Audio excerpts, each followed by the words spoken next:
Não podemos deixar de registrar, ontem teve um canelada, mas é claro que a gente não pode deixar de registrar o grande clássico de ontem. Foi o único... América e Atlético não é Cruzeiro e Atlético. Então, foi um clássico em Minas, mas clássico mesmo para valer foi o Fla-Flu como jogo decisivo dos estaduais. Para mim, primeiro tempo Fluminense muito bem, segundo tempo Flamengo muito bem, só que o Flamengo fez gols e o Fluminense não fez. Tá resolvido, Mauro? Resolvido não, mas está muito bem encaminhado, né? Acho que a vitória por 2-0 na final, assim, até pela maneira como o Flamengo tem se comportado, né? Nesses dois jogos, assim, com muitos cuidados defensivos, sem querer dar muito conforto ao Fluminense dentro daquilo que o Fluminense gosta de fazer em campo, acho que é uma vantagem muito grande, mas que pode ser eliminada, evidentemente.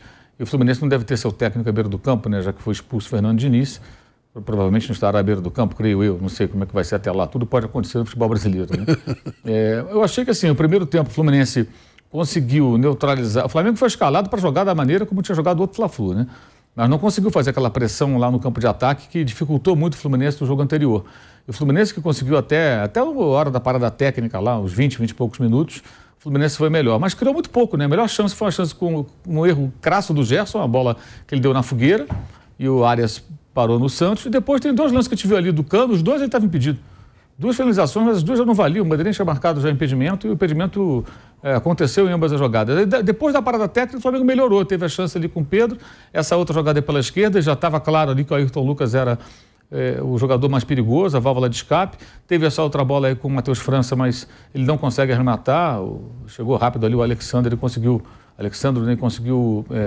cortar. E chutes de média distância, Davi Luiz e tal. Aí no segundo tempo o Flamengo fez o gol rapidamente, teve a primeira chance pela direita com o Matheus, ele não passou a bola. Na sequência a bola volta para ele, a bola longa, né? E ele fez o passe pro Pedro. O Pedro trabalhou ali no pivô, o Cebolinha serviu a Ayrton Lucas que fez o gol. Muita gente discute ainda, o Flamengo joga com 3 zagueiros e tal, pode, não pode. Eu acho impressionante essa discussão, uma coisa incrível que em 2023 se discuta isso. O time tal não pode jogar com 3 zagueiros. Por que não pode? Qualquer time pode jogar de qualquer maneira. O sistema de jogo vai, desde que seja eficiente, que o time seja bem treinado e preparado para jogar daquela forma, ele pode jogar a linha de 4, 3 zagueiros, pode jogar como for, com ponta, com meia, com 2 meias. A questão é funcionar, o time ser bem preparado. E isso demanda um certo tempo. E o jogador que tem sido decisivo, ele tem uma certa facilidade para jogar no apoio, justamente porque ele joga protegido por um sistema com 3 homens na primeira linha defensiva e vai embora, aproveita aquele corredor esquerdo que é o Ayrton Lucas, né, que fez um gol, deu passe para o outro gol, já tinha feito um contra o Vasco, criou outras jogadas de perigo para o seu adversário. Acho que foi um segundo tempo bom do Flamengo. Não tem muitos problemas do Flamengo, muito distante, mas aquilo que a gente falava aqui na sexta-feira, inclusive, acho que se comprovou. O tal favoritismo destacado do Fluminense foi um exercício de imaginação. O Fluminense não é um time, até agora, nesse ano, tão consistente assim, que faça seguidas partidas de imposição. Teve algumas goleadas, Bangu, Volta Redonda, mas também perdeu para o Volta Redonda 2 vezes, perdeu para o Botafogo. Não foi melhor do que o Flamengo na vitória por 2-1, não fez um grande jogo. E ontem, acho que também o Fluminense ficou aquém. Houve reclamações ali do Fluminense por a não expulsão do Léo Pereira, depois teve a expulsão do Samuel Xavier. Achou que o Léo deveria ter sido... Eu acho que a expulsão do Samuel Xavier, para mim, ela é clara porque é um pisão, né? Um pisão no tornozelo. A do Léo Pereira, eu acho que é um lance muito mais interpretativo, porque a questão era uma clara chance de gol ou não? Tinha 2 jogadores chegando na cobertura, quando ele não tem o domínio completo da bola, uma disputa. Mas se desse o cartão vermelho também não seria nenhum absurdo, acho que ali é a interpretação do árbitro. E ele achou que não era lance para cartão, vermelho, deu o cartão amarelo.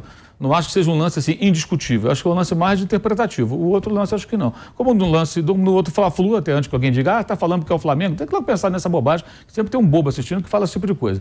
No Fla-Flu, o Flamengo teve um gol anulado, eu disse aqui e repito, foi bem anulado. Houve um pisão do Matheus França no pé do André, na origem do gol do Gabriel. E o Flamengo tomou a virada e perdeu o jogo. Eu achei que ontem, a do Léo Pereira acho que é mais discutível, a outra eu acho que não dá. E o Samuel Xavier já tinha dado umas enxadadas no Ayrton Lucas, que apanhou bastante ontem, porque era o cara que mais estava levando perigo. E há de se registrar também o comportamento do Fernando Diniz, né?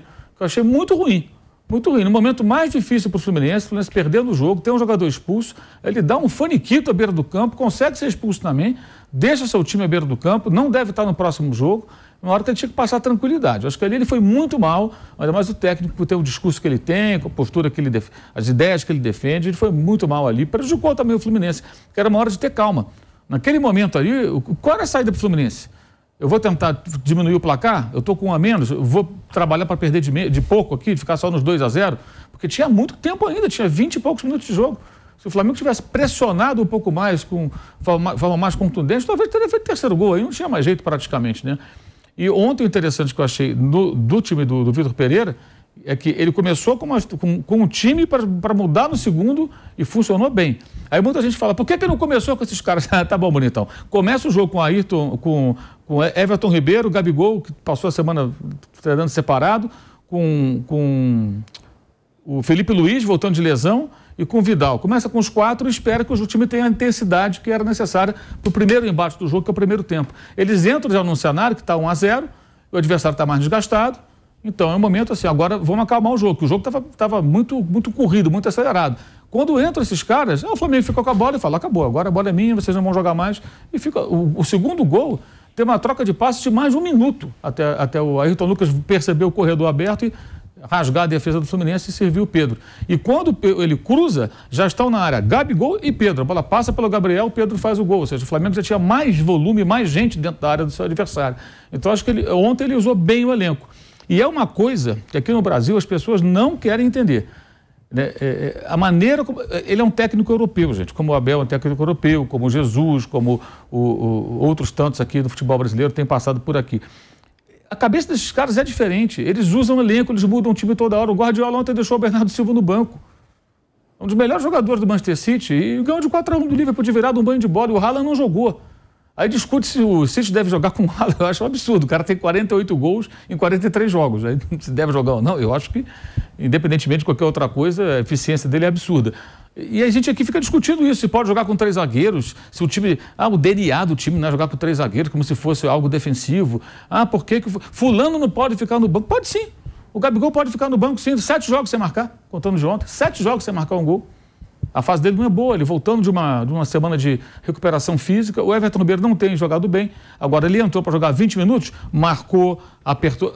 Nos acréscimos do segundo tempo, o Flamengo estava marcando o Fluminense lá na área do Fluminense. Evidentemente porque esses caras jogaram 20 e poucos minutos. Então é diferente. Você começa com eles, é um outro ritmo, é outra cadência. E o que acontece? O Flamengo era o time de posse de bola e tal, e ele está tentando, eu não diria mudar, mas dar opções para esse elenco. Jogar também de uma forma diferente, um jogo mais físico, de mais força, mais acelerado, mais pelos lados, que pode mudar para um time de posse de bola como foi. O Felipe Luiz entrou ali, a saída de bola fez assim, melhorou 1000%. Aí você dá a bola ao Felipe Luiz, você sabe que ele não vai perder a bola, ele vai encontrar um caminho, vai encontrar um passe certeiro, e com os outros jogadores ali, o Léo Pereira e tudo, você não tem essa qualidade, evidentemente. Então acho que o jogo foi interessante, foi bom.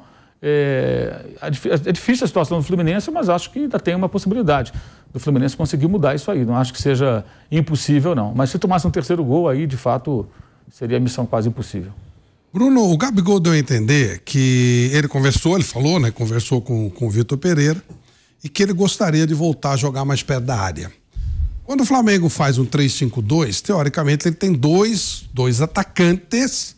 E a opção ontem foi por um jogador pelo lado, mais aberto, né, no caso Cebolinha, e centralizado Pedro.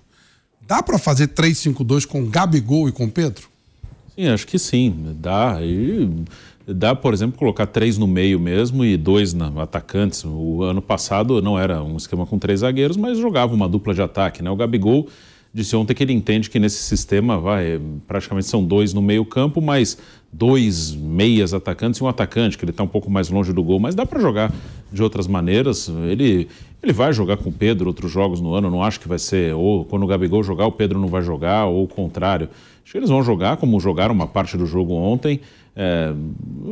Acho bom que o jogador fale com o treinador, que conversem, não estou me sentindo tão bem aqui, o treinador também vai pensar nisso, vai pensar em alternativas. Então, acho que eles vão acabar jogando juntos em outras partidas e vai ter muito jogo agora, né? O Flamengo joga no Equador no meio de semana. É bem provável que o Gabigol seja titular. E aí tem um jogo na final da Libertadores, do Carioca, e depois na outra semana tem Copa do Brasil e na outra final de semana já começa o Brasileiro. Então vai ter bastante jogo. É um posicionamento um pouquinho diferente, por isso que para mim estava claro que quando não jogou a Arrascaeta, está fora, eu imaginava mesmo o Matheus França. Eu fiquei surpreso com o Gabigol no banco, mas o Matheus França ao invés do Everton Ribeiro não, porque da maneira que ele tem atuado, ele tem 2 jogadores mais agressivos chegando no Pedro. O Arrascaeta ele joga mais ou menos na mesma linha que o Gabigol, então eu imaginava que ele ia colocar um cara mais agressivo. O Everton Ribeiro, no atual sistema, que ele pode mexer em alguma ocasião, ele briga mais com o Gerson e com o Vidal do que com o Arrascaeta e, enfim, o próprio Gabigol, com o Cebolinha. Então, essa não foi surpresa. O Gabigol fiquei surpreso, mas não acho que é uma coisa assim. Se ele jogar, o Pedro não vai jogar. Os dois podem jogar juntos, como jogaram bem ano passado. O recorte de um jogo é bem complicado, mas o Palmeiras não foi bem e o Flamengo foi bem. E são os dois papões. Teoricamente, o Campeonato Brasileiro deve ficar entre os dois. O Flamengo chega mais fortalecido, é muito cedo, é um recorte muito curtinho. Acho que é um recorte muito curtinho, mas eu acho que tem indícios importantes. O Flamengo vem de 3 vitórias em clássicos. O Flamengo ganhou os 2 jogos contra o Vasco. Isso é importante. Até porque uma das críticas que o Vitor Pereira recebeu, principalmente aqui em São Paulo, é que ele não conseguia vencer clássico. E lá no Flamengo agora, ele consegue justamente no momento em que ele faz mudanças importantes na estrutura do time. Então, veja, ontem, salvo algum lapso de memória, eu imagino que ontem tenha sido a primeira final que o Flamengo disputou desde 2019 sem ter em campo pelo menos um dos 4 do quarteto lá de trás, o Bruno Henrique, o Gabigol, o Arrascaeta e o Everton Ribeiro. O Mauro deve ter se dado talvez mais apurado que eu. Com certeza. Eu não me lembro de alguma outra final. Então, isso é importante. 2 machucados e 2 E 2 foi, exatamente. Um dos 2 começou. Exatamente. Então, veja, aí a gente vê as digitais do técnico. Outra coisa que o jogo de ontem mostrou. E, de fato, você pode contestar um monte de decisões dele. Eu mesmo não gostei muito de ver o Matheus França escalado desde o início. Mas, primeiro, ele não é omisso. Segundo, ele não tem medo. E terceiro, ele é um bom observador de banco, de campo. Então, quando há a parada, ele começa a mudar o jogo ali. Sim. O jogo foi mais ou menos equilibrado. O Fluminense começou melhor. Então, quando para, o Flamengo volta melhor e ele mexe em alguns posicionamentos. Eu gostei demais ontem do Ayrton Lucas, que é um jogador que eu admiro muito, porque foi o Ayrton Lucas que me lembrou o cara do Spartak Moscou, que era treinado pelo Domênico Tedesco, que hoje é o técnico da Bélgica, e naquele momento o Spartak jogava com uma linha de 5 e ele se mandava. Lembrado do Ayrton Lucas do Fluminense? Meu Deus. Ele foi lá no Spartak? Não, é porque eu trabalhava muito. Pelo amor de Deus. Eu trabalhava muito no Campeonato Russo. E o cara, o Tedesco, ele é o técnico da Bélgica, então ele aproveitava muito essa vocação. E aquele Spartak foi vice-campeão russo. Foi um time muito bom. Aí, no ano seguinte, o Spartak contrata o Rui Vitória, português, que tinha sido campeão do Benfica, só que muito mais convencional. Então, linha de 4, bonitinho, Ayrton Lucas preso, um desastre, o time ficou... Bom, chegou a tomar 7 do Zenit e o cara caiu.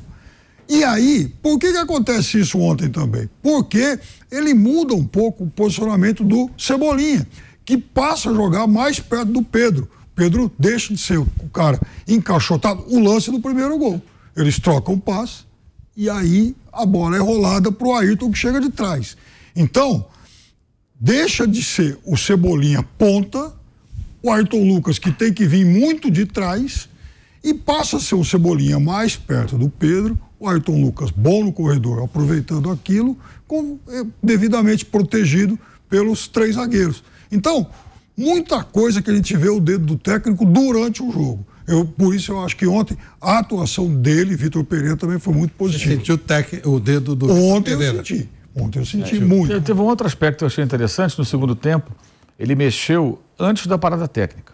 As 4 mudanças, de uma vez só. De uma vez só. Aí os 4 entraram em campo, parada técnica. Até teve torcedor depois falando assim, por que ele fez isso? Aí o Diniz já sabe quem entrou. Porque ele conversou com os 11, gente. Ele teve a chance de, durante alguns minutos, falar com os seus 11 jogadores que estavam em campo. Se ele muda depois, ele não consegue orientar.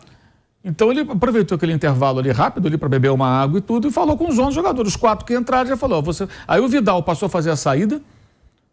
Ele começou quando o time tinha a bola, o Vidal vinha fazer a saída de bola no meio dos 2 zagueiros, que já era o Fabrício e o Davi Luiz. No momento da posse de bola, virava uma linha de 4, porque aí o Felipe Luiz ele saía para construir pela esquerda, o Varela fazia o outro lado. O Cebolinha tinha saído, aí o Ayrton Lucas virou ponta de vez, foi embora. Exatamente. Virou ponta de vez.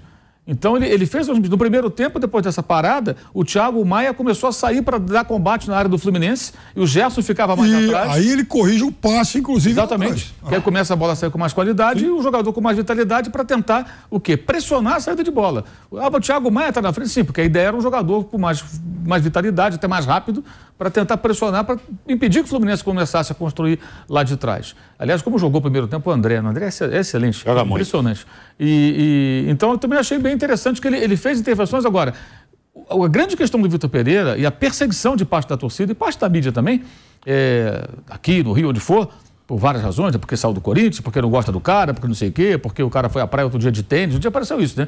Ele apareceu na praia de tênis. Aí isso viralizou. Eu imagino que o cara foi dar uma caminhada, encontrou alguém, foi lá na areia, conversou e foi embora. Ele não estava sentado na cadeira de sunga ou de calção de tênis, ele estava de camisa, de bermuda. Aí fizeram essa foto, o cara vai à praia de... Olha a discussão imbecil dos caras. Falei, gente, daí que o cara estava de tênis na praia por algum momento. É impressionante assim, sabe? Tudo é motivo.